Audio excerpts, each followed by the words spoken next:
so much for joining episode 10 of Ilizwi Moja Africa podcast. So today is such a special day for us because we are launching the last podcast of the year, and it's also our first live recording. My name is Heri Rianga. I'm a youth mentor, author, and leadership coach at Shuja Rising Consulting from Kenya. I'd like to introduce my co-host. We have Silindile Mtembu, an academic reviewer from South Africa, as well as Ginile Zinisa, who is a budding ecologist from the Kingdom of Eswatini. So thank you so much for tuning into our podcast. In July, we embarked on a series on leadership. We started out discussing leadership in general and how leadership looks from the African perspective. In August, we tackled women in leadership and heard interesting viewpoints from our inspirational female guests about female representation in patriarchal spaces. In September, we had an engaging discussion on leadership in political spaces from an African perspective. And today, we anticipate wrapping up our series with a fascinating conversation with our esteemed guest, Mr. Eldrid Jordaan. It is my privilege to introduce him to you. Mr. Eldrid Jordaan is a professor of practice at the Johannesburg Business School. He is former special advisor to the Minister of Public Enterprises, former advisory board member at Mixit, which serviced 80 million subscribers across Africa, as well as a United States Department of State IVLP alumni. He is also the founder and chief executive officer at govchat.org, an award-winning technology platform for social impact that has assisted over 10 million South Africans in partnership with the South African government. He is a world-renowned public speaker on social impact innovation, civic engagement, digital governance, and open government partnerships, who has spoken at Harvard and MIT, the University of Georgia, the World Economic Forum, UNESCO, the AU Commission, AWS, Remars Las Vegas, GovTech Paris, and the Global AI Summit, Saudi Arabia.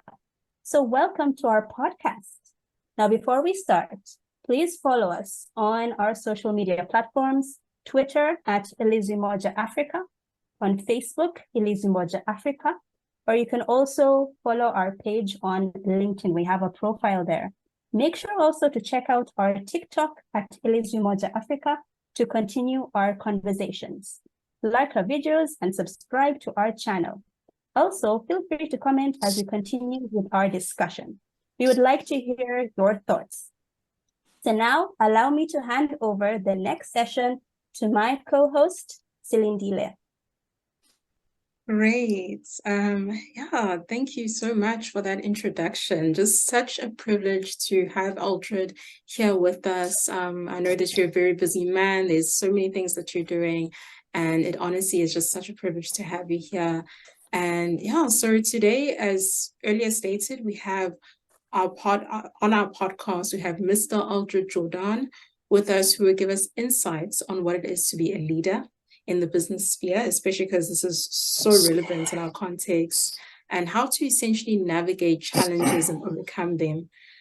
So for those of us tuning in, if you have any questions for Mr. Jordaan, please kindly hold them until the question and answer segments later in the podcast. So we'll just tackle that a bit later in the podcast. But as for now, Mr. Jordaan, we are so grateful for you being here. And I want to just start us off with a nice question. And essentially, as we begin, perhaps you could tell us a bit about your journey in business. We all know that you, as the founder of the groundbreaking app GovChat, which is amazing. So could you actually share your journey towards that? Thank you. So let me first of all say thank you. Can you hear me audibly? I just want to make sure. Yes. All right, brilliant. So a massive honor to share the stage with you and spend some time with you, just sharing a bit about the crazy journey. But before I start, Yes. let me just honor one of my amazing family members, a sister that has just passed away. And this is a very emotional conversation, probably going to be a very emotional one because I'm in the Western Cape and my family is in our home and just really devastated by the loss of our sister. And just big ups to Yulin, and just massive thank you for the light that she has shown to all of us, showing us what it's like to be a woman with humility, a woman that stands out no matter the cost. And so really just grateful to be able to have celebrated some part of her life with her as a brother. And so I'm so sorry. So this might get an emotional conversation, but I'm committed to really sharing this journey. So this journey started with a platform back in the day. I think it was back in in 2012 with a platform called Mixit. Yes. I was part of the team that was part of the team that founded Mixit, and I think today is still Africa's most successful messaging platform that comes out of the African continent. Definitely. A platform that was developed on the Cape Flats, a platform that was there way before WhatsApp and Facebook, and it was, I'd say, the replacement back then for SMS, because SMS was really, really costly. And so those of you that were around back then could message your girlfriend or your boyfriend for 1 cent a message. And if you had a rand, you could really just message them for the entire weekend, because it was built as a very, very data light, communications channel. It was in about 120 countries. It had about 88 million registered users and was doing about 1 billion messages every single day. And this, as I said, this was way before WhatsApp and way before Facebook. And I think when Facebook even came along, I remember CNN doing a broadcast, I think it was in 2014, about Facebook's beta, which was Mixit. And we were all very, very proud that even though the Americas had created, Facebook, that Africa could stand proud that it had its own communications platform, and with so many users. I was part of Mixit and had quite a few successful mobile applications that I created on this Mixit platform. And really just, trying to understand whether there was appetite for young South Africans aged between 18 and 35, whether they would, be interested in engaging with the South African government. And boy, were we surprised. We saw millions of South Africans, young people. I think in the first 2 weeks, try to engage around issues of unemployment, issues around jobs, issues around access to water, electricity. But we also found out that about 80% of young people didn't know who the public representatives were. And so it was really, really interesting that a lot of the issues that they wanted to engage about was not national government issues, but actually local government issues. And so you could see this need and this hunger for communication between young South African people and the South African government. Yeah, and then that's true. back in back in 2015, I was in the US on an exchange program, and on my way back home, I think in October of 2015, I was informed that Mixit was closing doors, purely because WhatsApp really started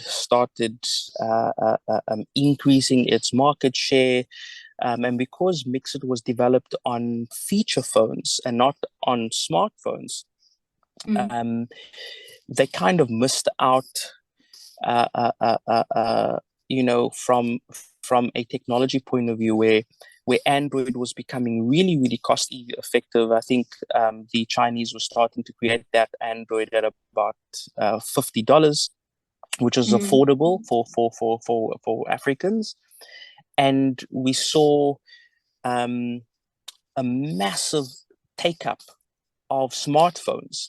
But I think the first smartphone that killed Mixer, because I know these questions are going to come, so I'd rather just put it in here, Let's was get that it there, yeah.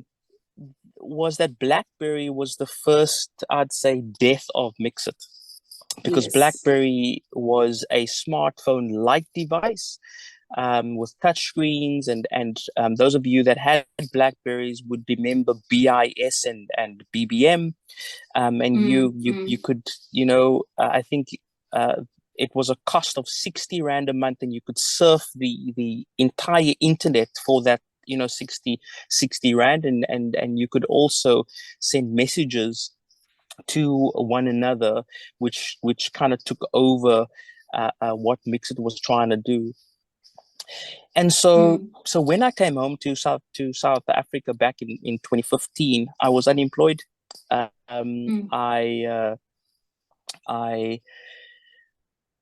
was really struggling, and I was thinking, what is my next move? And I then sat down, and I decided to kind of use my learnings at Mixit, and really just try to do a very simplistic thing, and that was to try to connect citizens with government. And I then created this platform called GovChat, which really just tried to do that. But like many entrepreneurial journeys, it's the toughest thing yet. It's the craziest thing ever to go and try and create a startup, because you need financial resources, you need mentors, you need, you need systems and technology. And all I had was this concept. I had this concept of, and this vision of wanting to connect citizens with the government, but also, more importantly, wanting to try to see if there was a way that we could hold our government and our public representatives accountable, because when we go to the ballot box every 4 or 5 years, that's our opportunity to hold our government accountable. But I thought that one would need a lot more active citizenry. Yes. And that meant, how does one hold government accountable between the ballot boxes?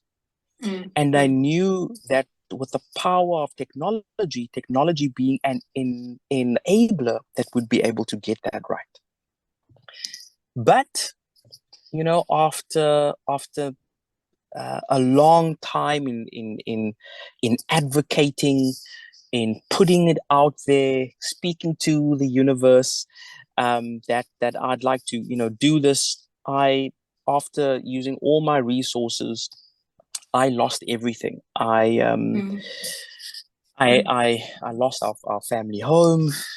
My parents allowed me to come back home, so our entire family moved into my mom's place, and my children got suspended from school because I couldn't afford school fees any longer. So real tough journey. And as a father and as a husband, one needs to make a very tough call around, do you follow your dreams and your purpose? Do you pay the bills and provide for your family? And as I was about to make that call, around Mm. this frustration that I had and this challenge that I had, I got a call, a very mysterious call from someone that was watching the work that I was putting out on LinkedIn around this connecting citizens with government. He called me up and he said, "Hey man, I've been watching this and I've been watching you and I think this is really great. Do you need help?" And I said, "Well, many people have asked me if I would need help, but there's a lot that one needs." And he said, "Well, here is 10 million rand, about $1 million, $1 million US Oh my dollars. word. It's See amazing. if you can take this concept and turn it into something tangible." Yes. And that's exactly what I did. I took the 10 million rand and Mm.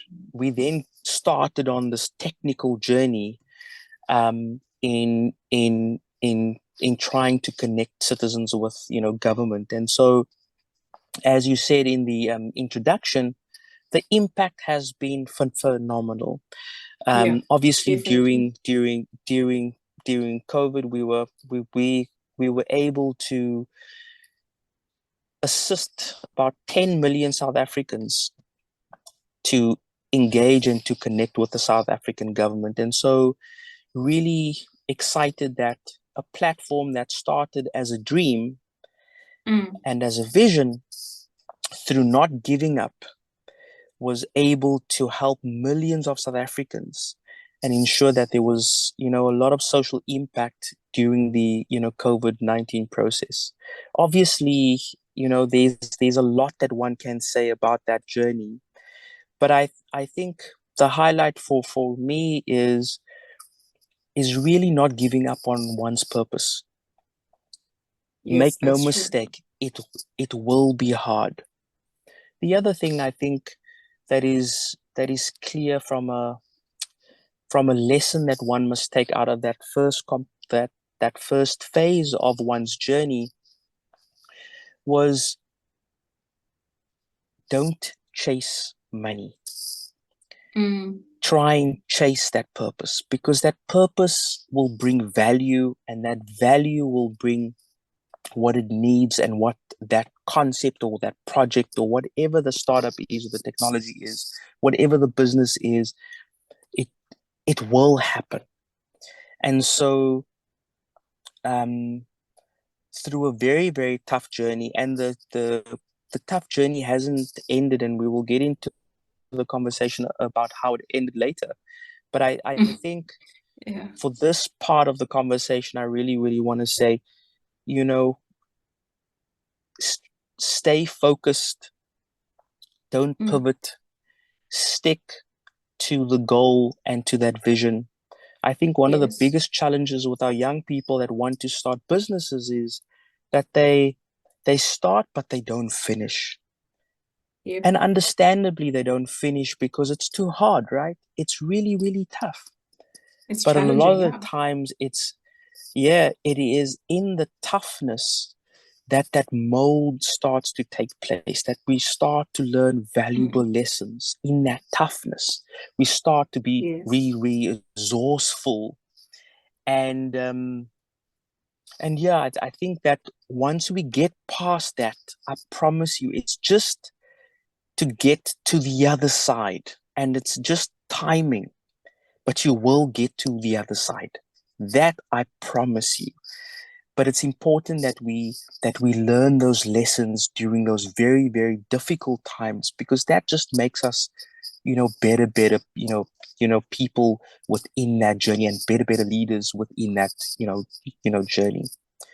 So I I hope that there were some lessons that you took out of that journey. Thank you.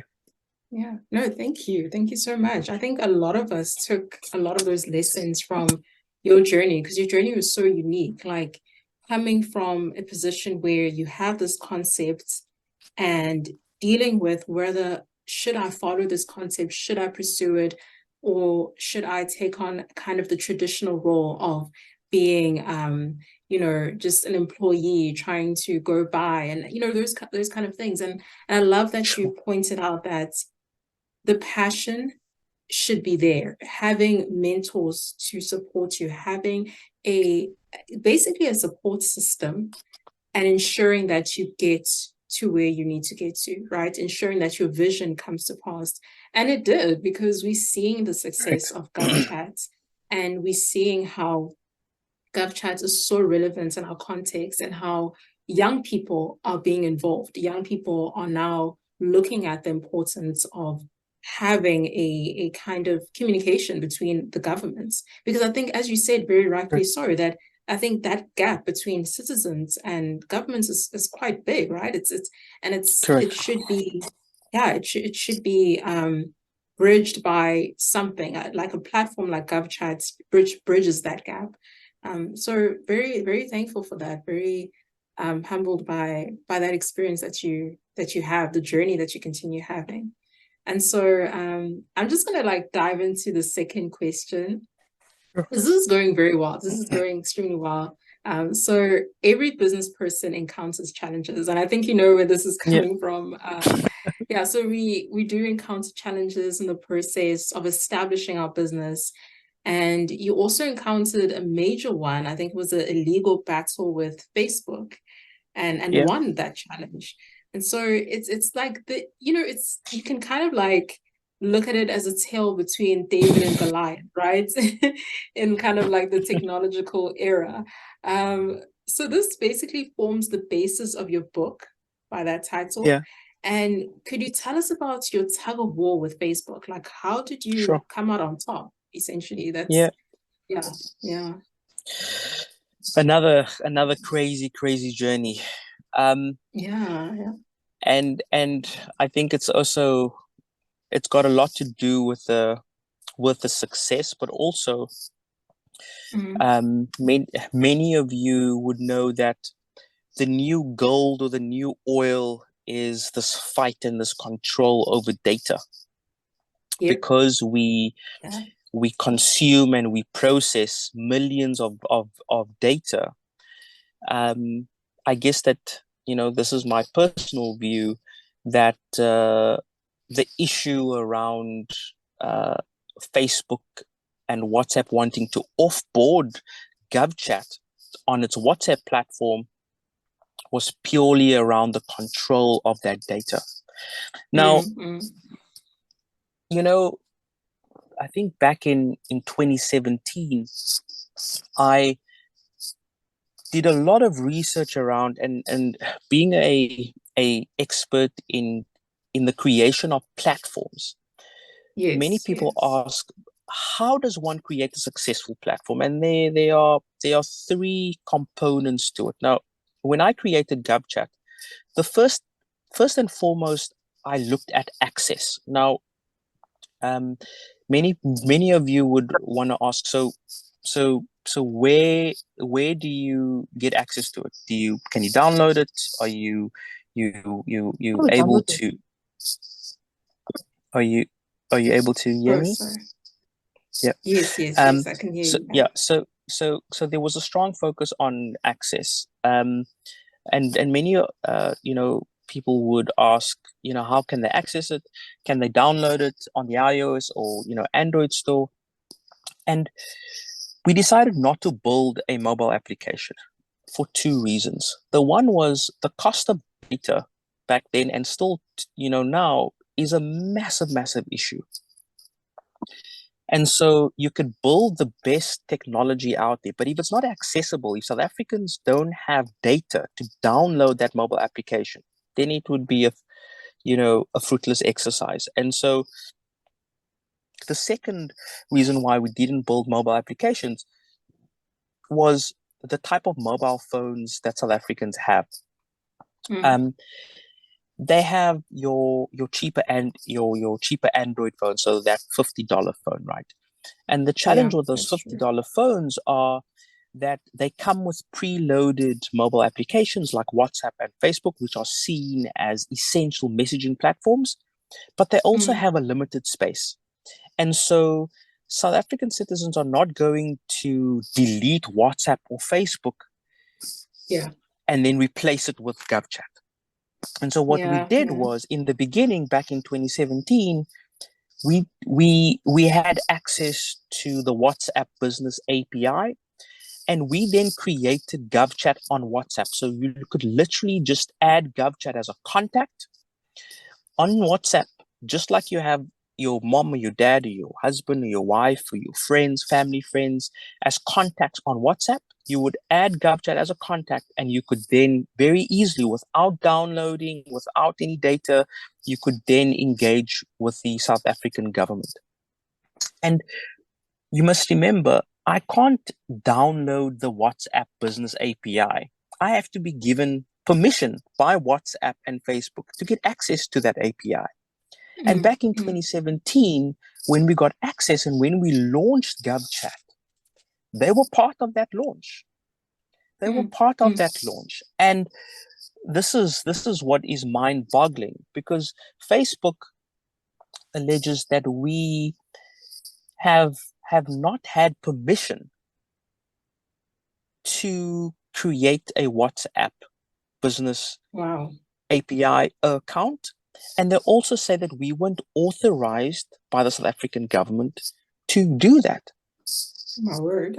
But that is incorrect, because the second part of why I believe we were successful as GovChat as a communications or civic engagement platform was that I created it in a co-creation or co-created manner, which meant that we partnered with government departments, we partnered with local governments, municipalities, we partnered and we co-created with the Department of Health, the Department of Cooperative Governance and Traditional Affairs. We partnered and co-created with the Department of Social Development and SASSA.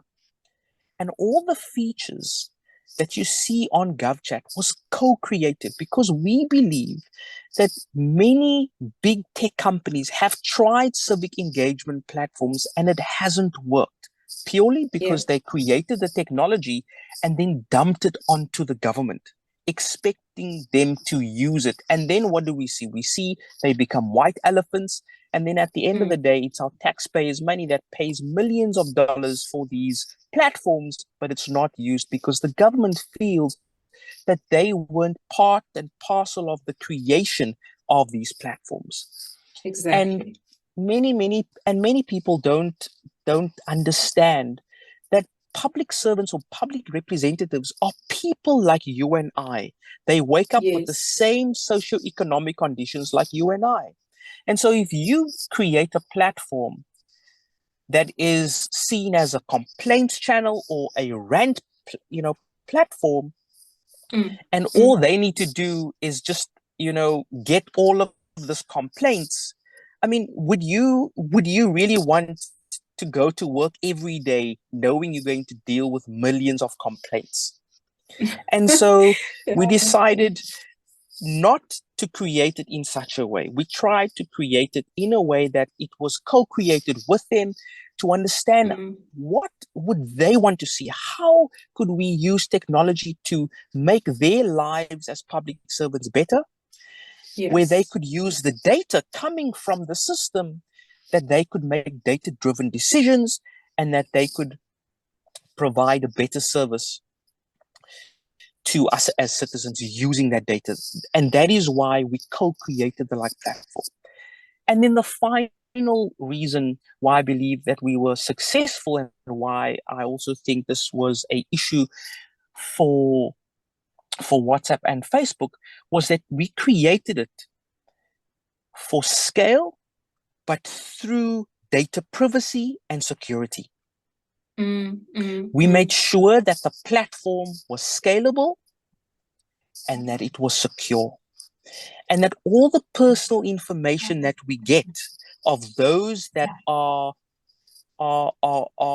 giving us, that we make sure that we anonymize that data, that we strip all that raw information, and that we don't share any of that outside, but that the personal information goes straight to the South African government or the departments, and that the aggregated information, that we would then provide that information to government to help them make data-driven decisions, because we also found out that a lot of the times that even though that the government is the largest consumer of data, that they don't understand what the data says. And so we really took a long time and we decided to create a information management system that helped the government understand what the data was saying through mapping and through dashboards, so that the data tells a specific story. So it's not over their head. And so even, my 4-year-old could, if I should show her the map of the city of Cape Town, that she would say, wow, Dad, look how many potholes are in the city of Cape Town, because she could see just by the geolocation pin drops that the heat map that was coming was, was being able to showcase the amount of potholes that was in a specific area. And so if we can create it as simplistic as we did, for a 4-year-old to, see it and read it and understand it, we knew that the government would be able to, understand it. And because we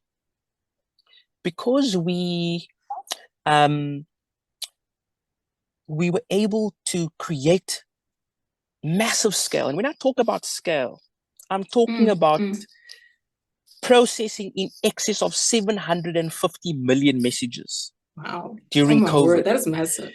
We were able to have well over 7 million South Africans get access to their COVID-19 test results.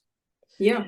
We were able to process well over 13 million social relief of distress grants. So that 350 Rand grant that the government was giving, that social grant, we were able to process in excess of 66 billion Rand to those that were socioeconomically vulnerable. Yes. It is possibly the largest social relief program that we've processed on the African continent. Now, those of you who are on the South African continent and that lives in South Africa and understand social welfare would know that if you go and visit a social services office called SASSA, the queues are very ridiculous. Long. And during COVID, you couldn't have South Africans going to visit government institutions, right? And so what we then did was we digitized that entire process. And all of those millions of South Africans was able to use their mobile phone to apply for that grant in the comfort of their home. And once that happened, I think I'll never forget, the announcement was made by the Minister of Social Development on Monday, the 11th of May at 9 a.m. But on the Friday prior to that, someone, I don't know where, from who, leaked that GovChat would be the platform that South African citizens could apply digitally on WhatsApp for this grant. There were more than 9 million messages that have come through the weekend before the announcement got made. So we had to shut off that service because it was just a flood. We even needed to ask our cloud services provider to increase the cloud capacity because the system crashed on the Monday morning just because of the volume that was coming through. Never, ever have they seen that type of volume where millions of South Africans at the same time were trying to connect to apply for this grant. And I guess Facebook did not like that. They did not like a platform like GovChat, a startup born on the Cape Flats in Cape Town, was able to create a platform that was able to be used very quickly and answer and help the South African government in addressing the pandemic. Because remember, Yes. there were many corporates, there were many public-private partnerships. But I guess that because the work of GovChat, came over a number of years prior to COVID, we were ready at that moment to apply our technology to assist the South African government and the South African people in addressing the challenges that we had with COVID-19. And I guess that Facebook and WhatsApp wanted to do that directly with the South African government. And so what they then did was they then sent us, a letter informing us that we have breached their terms and conditions, and that we have, obviously, breached this, and that they are going to offboard us, and that we must hand over all of our relationships, that we must ensure that the South African government deals with them directly. We must hand that over. And we then decided not to, do that. I think in the first place, we said, look, what's important for us is that the service continues. And so give us time to engage with the South African government to do this handover. Because for us, it was about the South African citizens. And remember, it was about COVID. But, they were so ridiculous in the way that they were dealing with us, and so unfair, that they wanted to offboard us immediately. And they then said that, the following Monday that they would offboard us. And then what we did was we quickly put a legal team together, and our shareholders, which was our investment shareholders, decided to get legal advice with one of the brightest legal minds around competition law. And we first seek advice around, do we have a case around anti-competitive behavior? And so what we then did was we first tried to approach the competition tribunal for what we call a interim interdict, to try and just pause this offboarding process by WhatsApp. And now, anyone of you that understands the legal process of securing a interim interdict knows that there are 4 requirements that one needs to meet. You cannot meet 2 of the 4 requirements.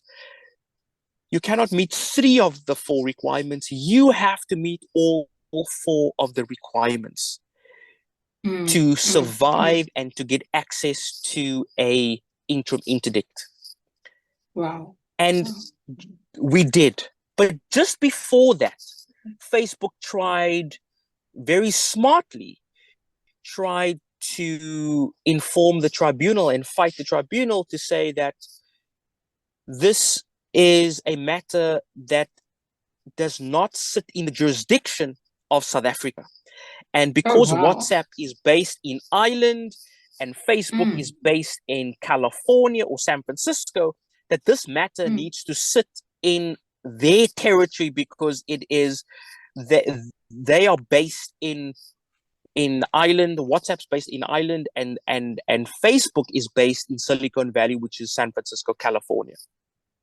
But what they didn't know was that we had information that it was Facebook South African employees, because Facebook has Facebook South Africa too, as a company, a registered company in South Africa, and that it was Facebook South African representatives that was writing to the South African government in their capacity as South African employees of Facebook, asking for a direct relationship with the South African government, and did not know that we had access to that information. And once we presented that information, we first and foremost won the jurisdictional matter before we won the interim interdict matter. So we had to go through jurisdiction first and then interim interdict.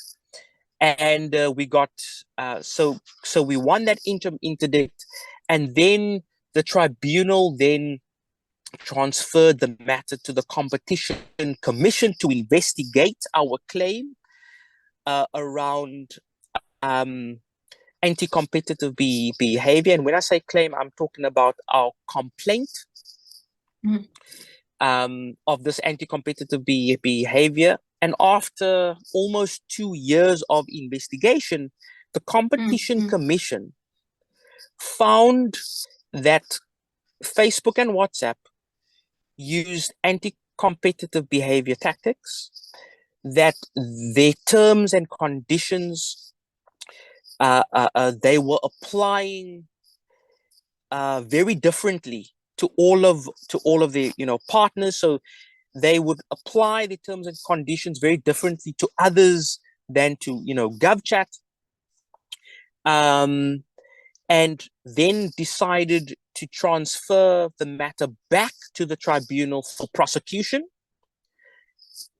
and to ensure that after the successful prosecution takes place, that they recommend a 10% fine of the revenue, of the gross revenue of Facebook and WhatsApp, that they need to bestow on Facebook and WhatsApp.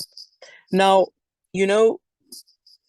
this is nothing new for Facebook and WhatsApp, because they have been taken on through litigation in many parts of the world for selling data, for anti-competitive behavior. In fact, I think it was in 2021, 2022, where their own government decided to take them on for similar breaches. And so this is definitely not new, but it has come at a massive cost. I need to tell you this, that the cost, the legal cost, has cost a lot. Yeah. in excess of, I'd say, 20 million rand. Oh my word. In legal costs. And just in legal fees. Oh, and it has broken GovChat. Yeah. It has crippled GovChat. And so today, very sadly, the servers of GovChat do no longer operate. GovChat no longer exists as a platform. It still exists as a company, but it no longer exists as a platform, because it just couldn't keep up with all these expenses. Now, I'm not going to say that Facebook is the only reason why GovChat didn't survive, but it definitely played a massive and a major role that GovChat doesn't exist as a platform any longer. And it is sad. It is sad that African innovation has once again succumbed because of greed and because of this fight to control data. And so I still believe that there is a massive need for Facebook and WhatsApp and all these American platforms. I believe that there's a massive need. The impact of these platforms are phenomenal on all of us. But there's also a responsibility that these platforms have and they must be held accountable. Facebook controls more than 2 billion people on a daily basis on their platforms. And so it's important that they act responsibly with the use of that data. And so for the shareholders that are continuing that fight, against GovChat, against Facebook and WhatsApp, I wish them all the best. I have decided to resign. It has about a year ago, it has given me heart failure. I landed up in the ICU last year, exactly a year ago. Yes. Yeah. And I couldn't continue with that journey. I have, obviously started something new and fresh, which I'm really grateful for, that I've still been given the opportunity to carry on with this journey of social impact using technology. But I am saddened. I am really saddened that a African innovation that had the DNA of pure impact, of pure social impact, is no longer because of greed. And I really hope that Facebook and WhatsApp really come to their senses and understand that these bullying tactics are not necessary, that there is room for all of us, because our challenges are unique. The challenges that Africa has are not the same challenges that the West have. And that's why we are progressive in the way that we create our technology. We are agile in the way that we create our solutions. Is because our challenges are unique to us. And so you'll see more technologies like Mixit come forward, more technologies like M-Pesa come forward. Those technologies have been created because of the challenges that are unique on our continent. And so we must just be careful in how we protect our technologies, because we don't want the exact same thing that happened to Mixit and to GovChat to happen to new technologies out there because of greed. And so sorry, I know I'm way over my speaking slot, but I think it's really important that we take these lessons, because as I speak to you, I also learn continuously about that journey, but an incredible journey. I will do it over again and again and again, and really proud to have been chosen to have done that. And so I have no regrets. Yeah. No, that's true. And you shouldn't at all, because I think those particular challenges is part of the journey, as you said, in becoming, somebody that is passionate about technology, passionate about business, passionate about, providing for the people. Because really, it's a selfless act when you think about it. It's a position where you having to go through that journey, you having to defend yourself, you having to go through the legal cost and the emotional issue, the physical issues that you had to overcome last year. I mean, that is a lot. And that's just a lot for somebody to bear with.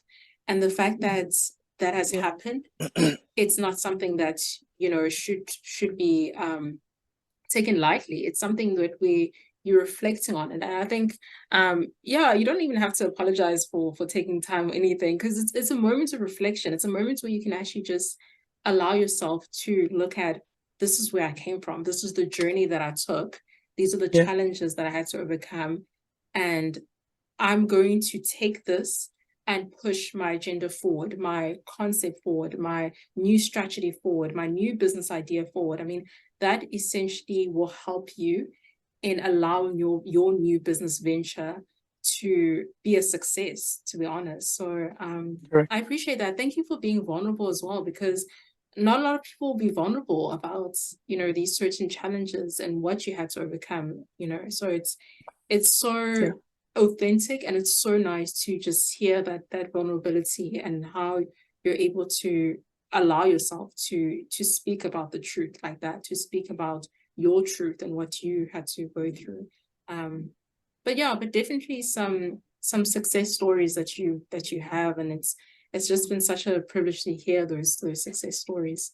And so I'm just gonna go forward to the next sort of questions here. So we know that you're a person who's innovative, and also just congratulations on the launch of your new platform. I think it was egovs.io. Yeah. Let me know if I got it wrong. So I definitely want to hear no, definitely. So, and then it just basically pulls back to what I said about taking that, that kind of the situation that you went through, taking sort of the past and seeing how that can reflect on your journey now. So I definitely want to hear a bit of inspiration behind that creation there. And so, I think, and also just wanting to know, what is the next horizon for you, Eldrid? Having successfully launched EGAB, what is your plan? Sorry, it's probably sounds so, so what do you call it? You're probably expecting that to come, that kind of question. But I definitely want to hear what essentially is the next thing for you as you venture into this new. Thank you so much. So a few things. I think if I look at my journey, as I said, I think that there are important lessons there, lessons around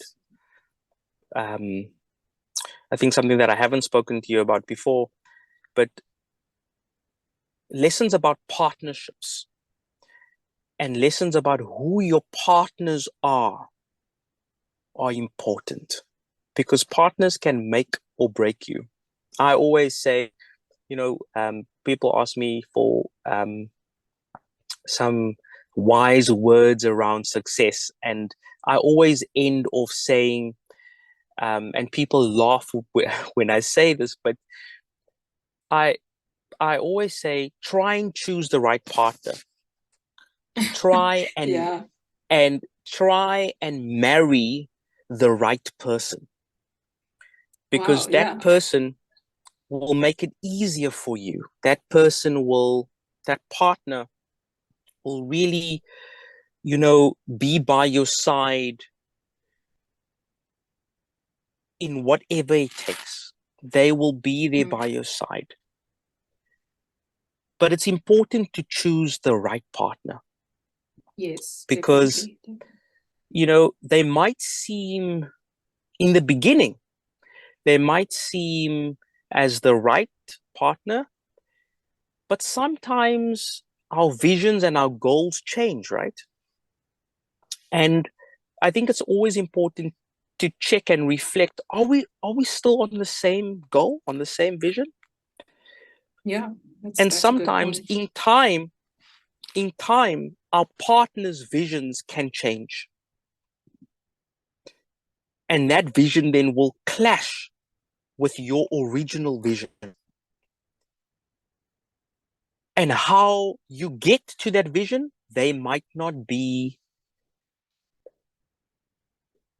in agreement with how one gets to that vision. So that was one of the biggest lessons I've learned in choosing the right partner or partners, because it can make or break you. And it definitely has. Let me tell you this, it was 100 million rand lesson to me. 100 million rand lesson.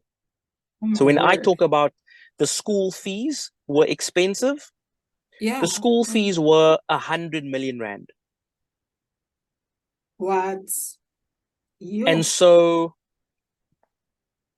the learnings are just incredible. I think the second thing I think one must take out of this is don't be scared and afraid to fail. You know, success only comes through failure. So we start, we fail, and we learn.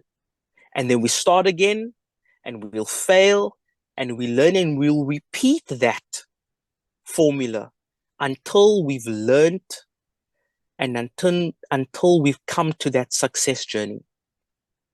And so my next journey is as Compra has literally taken into account all of my lessons through my journey. All of them. Technical lessons, partnership lessons, financial lessons. All of those lessons I now take into this new journey because, you know, one of the biggest reasons why I also left GovChat was because I felt alone. You know, as a startup, as a startup, it's understandable when, you know, VCs or investors give you a budget, and that budget is, you know, given to you in a very, I'd say, lean manner, which means that you are the CEO, the COO, the CIO, the CFO. You are You're everything. Oh my word! And I understand that. I totally understand that. But there also comes a point where you have to create what I call culture, where you bring in a management team, because, you know, you cannot manage 15 million people on your own. Wow. No, you can't. That's impossible. You cannot run a platform on your own, not at that magnitude. And it's not about money. It's about resources. And so in the next journey, you will definitely see a team effort. Because like a collaborative. I think it's definitely, because, you know, if you really want to be successful, you have to take people with you. Because I can tell you this, I didn't create GovChat to be a Eldrid platform or an Eldrid brand, or, you know, I never created it that it is Eldrid's platform. And so in the next journey that I'm on now, you'll see the best of the best that I've brought with me to create this new journey. Because I've learned that the like hard way, that if investors tell you that, you know, you have to do it on your own, you have to do all of this, I think make sure that you have milestones, and that you say, look, you'll do it to a certain point, but it's important to bring people along with you that can share and that can run and that can really, really carry this with you, because it's too big, especially if you're doing this at a scale. And so the next journey is definitely going to be to see how are we able to integrate government a lot better? You know, one thing I found out during COVID with GovChat was the reason why there were service delivery issues and why there was incompetence is because we Yes. saw a government that was fragmented. So the Department of Education doesn't talk to the Department of Social Welfare. Social welfare doesn't talk and is not integrated into Home Affairs. Home Affairs is not integrated into health. And so I can go on. And so the next mission, I believe, is to try and to create what we call interoperability between government departments. I like that. Because Yeah. in that way, they'd be able to provide a better service to us as citizens. Because holding them accountable is one thing. Yes. But you also have to understand the inner workings of the public sector and of government. And the same challenges that we have in South Africa are the same challenges that we have in Kenya, in Senegal, in Cote d'Ivoire. It's the same challenges. And so, and these are common. Yeah. And these are common challenges. And so we've created a technology now that assists governments to integrate with each other a lot easier and a lot better.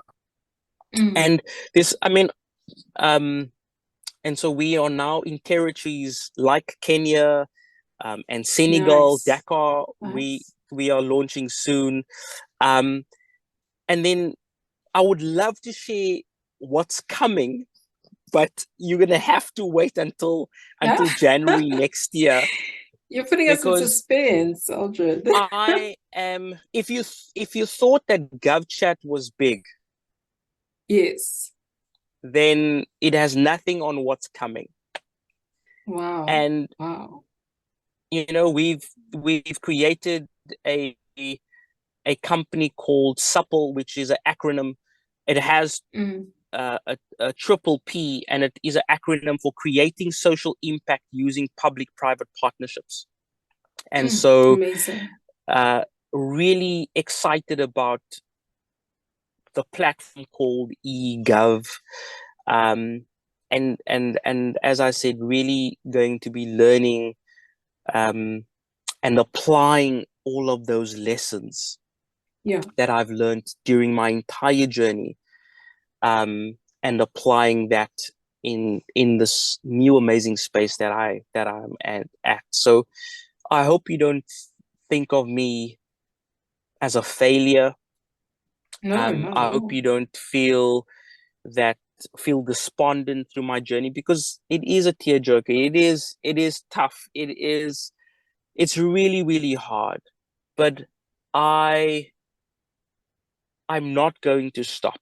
I will not stop serving our nation. I will not stop serving our continent.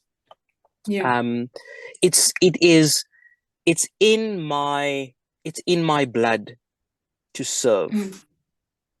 And I believe that technology helps us. It's not the alpha and the omega. It's not going to fix everything, but it definitely makes things easier. And I'm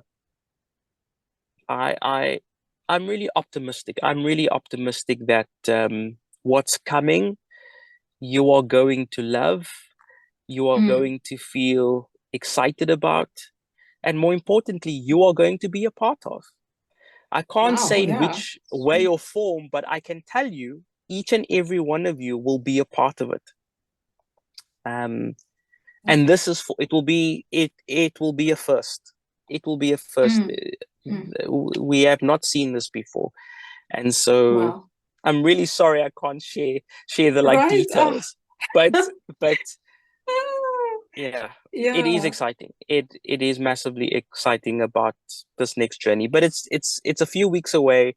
January is coming. And so around the corner. So yeah, it's around the corner. It's around the corner. It's amazing. Eldrid, you're putting us in suspense. I just feel like share those little details, but I do understand that it is something that is, between you and your colleagues, and I respect that. But we are honestly excited, and just the fact that you're going through this process of coming from, as you said, your situation, learning from your lessons, and being in a situation where you're like, you know what, I'm doing this now.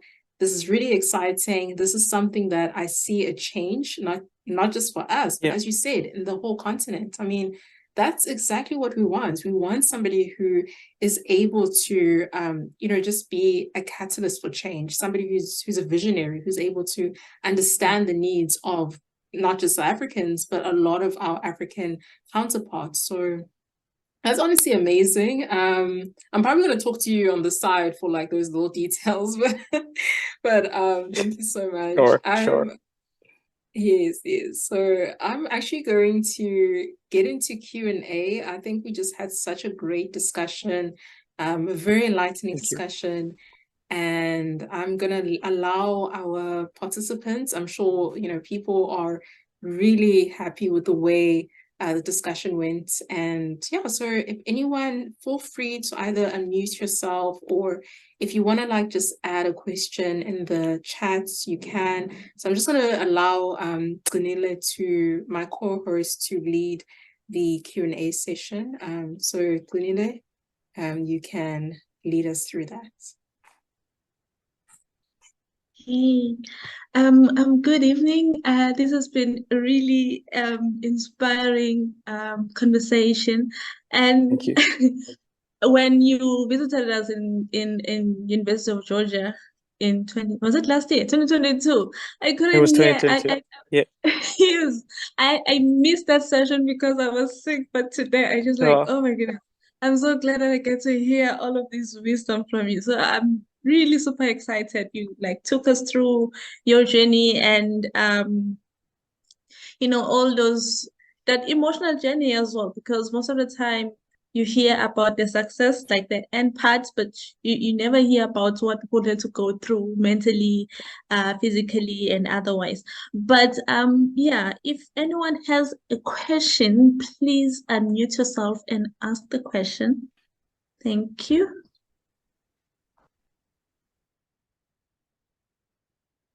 I think everyone's dumbstruck. Yeah, I don't blame them. I don't blame them. I mean, I come from the civil society space. I think for the longest time, I've been involved in a lot of NGOs, youth empowerment and the like, climate advocacy and stuff. So I can relate so much. I'm not a business person, but I can relate in the need for a social impact, the need for for change, and driving that through your platform is quite an inspiration, because like for instance, as a young person, I have started co-founded an organization, a non-profit organization for young people in Eswatini. And I know what you said about you need, at some point, you need to stop doing everything by yourself and you have to build a team. But it's one of those biggest challenges when you have to give other people your vision and trusting them to actually implement your vision. I don't know how you handled that one in this new journey that you recently started, whereby you said at some point you were alone and you're doing everything by yourself, but then you had to build this strong organizational culture and involve more people. But I think with most of us, we find it very difficult. I don't know how people find it, like sharing your vision and trusting people to take and run with your vision. Yeah. Look, I think as leaders, it is important to really try to speak into the lives of those that you touch, and it is in that connecting with those colleagues, those amazing people that you surround yourself with, it is there that you develop a relationship. It is there where you develop commitment, trust, and loyalty. And I will agree that it is not something that just happens overnight. You will not just meet someone, in a coffee shop and then hit it off and tomorrow they would run with your vision. It doesn't work like that. It takes many cups of coffee, it takes many years to understand whether you have the support and the alignment of that vision. But I guess that, as leaders, we have to seek for that. And I think it's important that we choose people that are better than us in those things that we require from them to take the platform or whatever the project is to another level. Because it's impossible for one person, as I said, to be an amazing CEO, an amazing COO, CFO. It is really impossible. And technology, I think, is great, but technology existed way before you and I, and it will always be there. But I think it's where we start dealing with people that the challenges come. And so it's important, as I said before, to try and get and partner with the right people, because they're going to make it easier for you on that journey. So take your time in developing the relationship, in developing that connection with that person or that group of people before you share your vision, because it is something that is special. It is something that is a unique vision, and it is important that you understand that you are giving that person your heart. It is a piece of your heart that you are giving to that person, that you are entrusting into that person. Because a lot of the times we are not creating just businesses that are paying the bills, but they are businesses that drive impact. So it comes with a very different type of person. And so those are very rare people. So I think it's important that we look long and hard before we make those decisions to have our partners join us. Thank you. Thank you for your beautiful response. I think Harry has a question. Harry? Yes, I do have a question. Thank you so much, Eldrid. That was such an inspiring conversation. Thank you for sharing your story. So I want to pose a question that is revolving around something you said. You said that we should stop pursuing money and pursue purpose. And I guess that's the reverse of what we're taught. We're like, you get the job so you can get the money, you buy the house, you do this, you do that, but you're recommending that we pursue purpose. And I guess it's to do with what is your why. I read this book by Simon Sinek, who was saying start with why. So my question is, how did you, I know you touched on it, but what is your why and how did you discover that that is your why? Kind of like the reason for GovChat and the current platform you have with Supple. Now you're taking me way back, and I won't give you the deep version, but I think so. I've got a very unique journey, and I guess that's why I'm pursuing this. I think that I don't know if many of you know, but I come from a civic activist family. My dad was a trade unionist, and he was the Secretary General for one of the largest teachers trading unions in South Africa.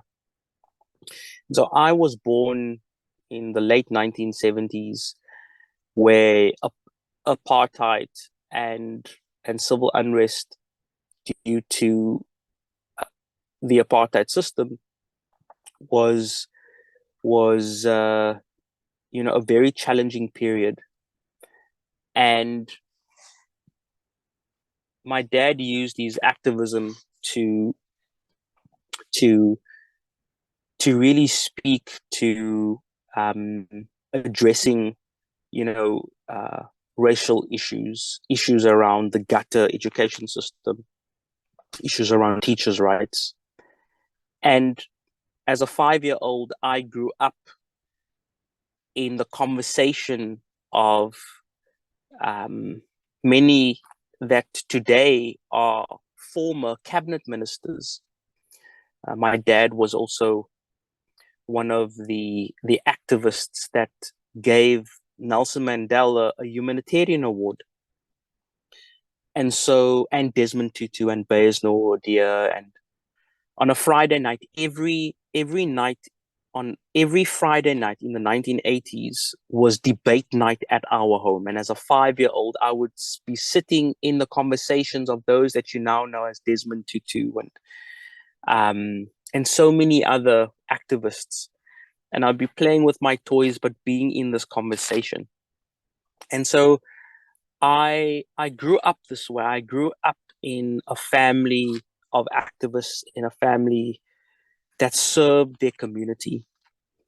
And, when my dad passed away 13 years ago, the African National Congress came to me and asked me when I am coming to, serve. And I said, serve with what?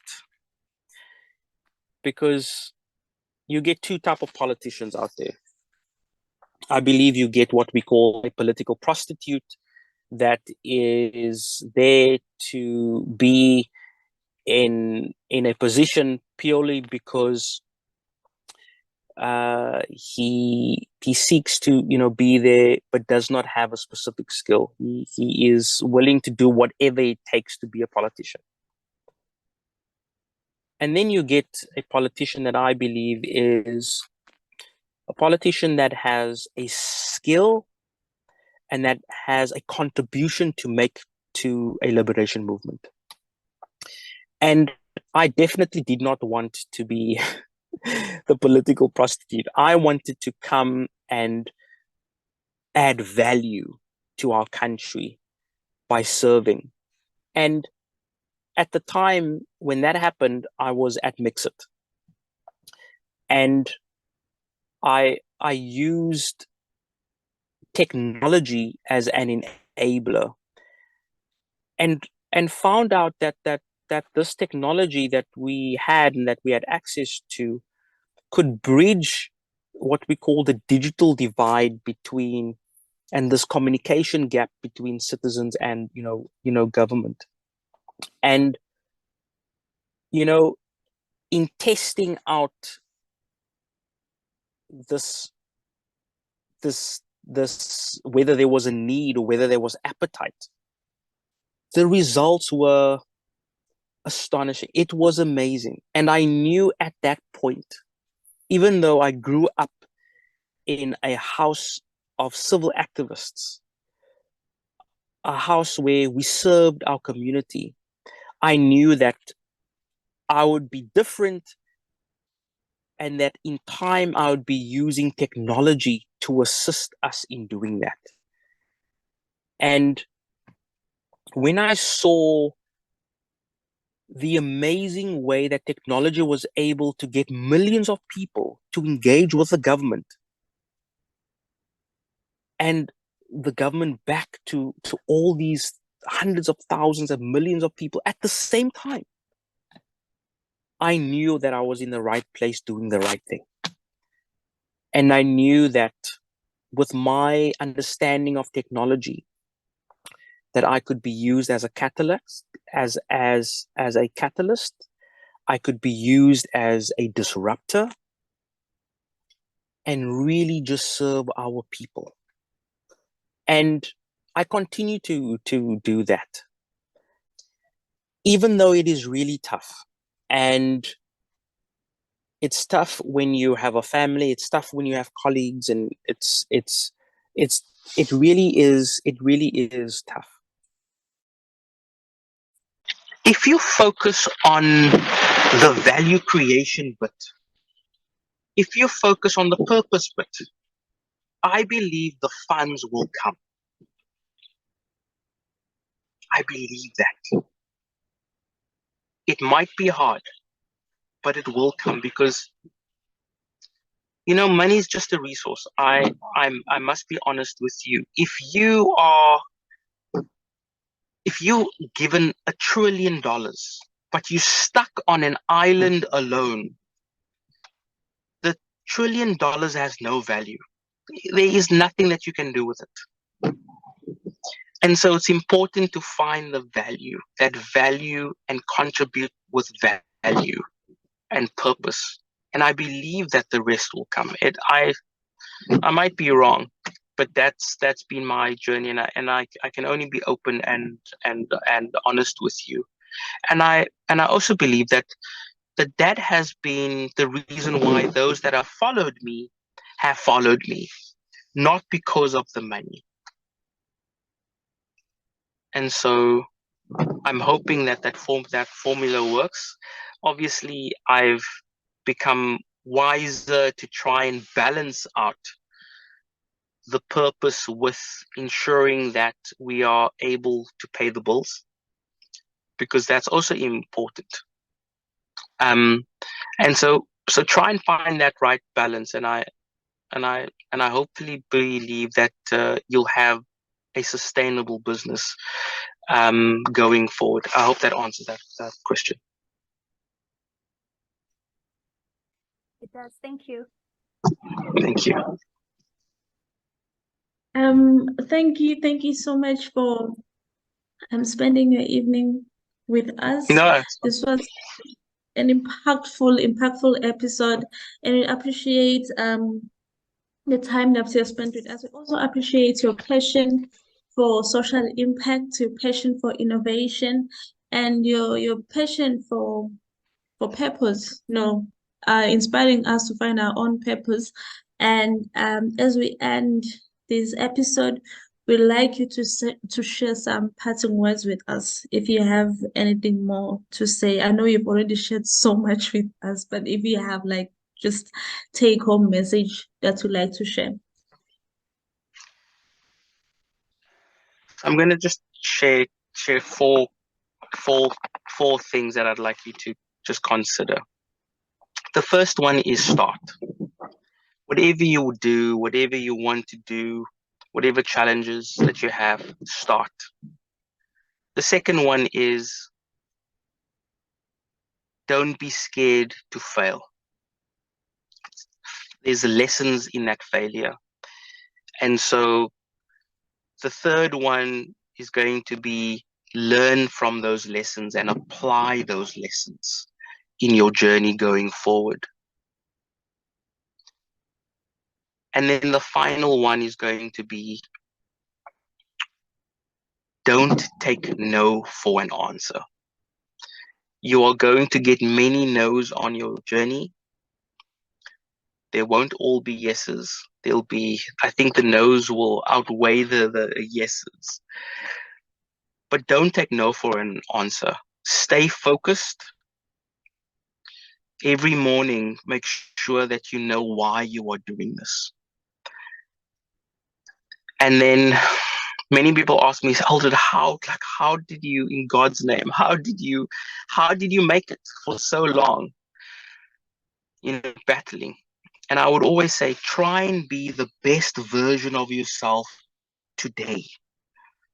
I think it's important that we plan, yes, and that we think about the end of the month and, the end of the year and all of those things. But sometimes tomorrow and the end of the month could be too heavy for us, because we are consumed in thinking about the end of the month. How are we going to get through? And so I always told myself, and still I tell myself today, is how can I be the best dad today? How can I be the best husband How can I be the best public servant today? How can I be the best version of Eldrid today? Because the rest will sort itself out. Thank you very, very, very, very, very much. Thank you so much for joining us, and everyone else was able to join us today. And I'm also going to start every morning, going to stay focused, and I'm going to ask myself why I'm doing this and be the best version of myself. And we hope the discussion was interesting and thought-provoking for everyone. And for us, it's a wrap for this year, and we'll see you next year. And we wish you all the best, Mr. Jordan, and also we look forward to this surprise next year.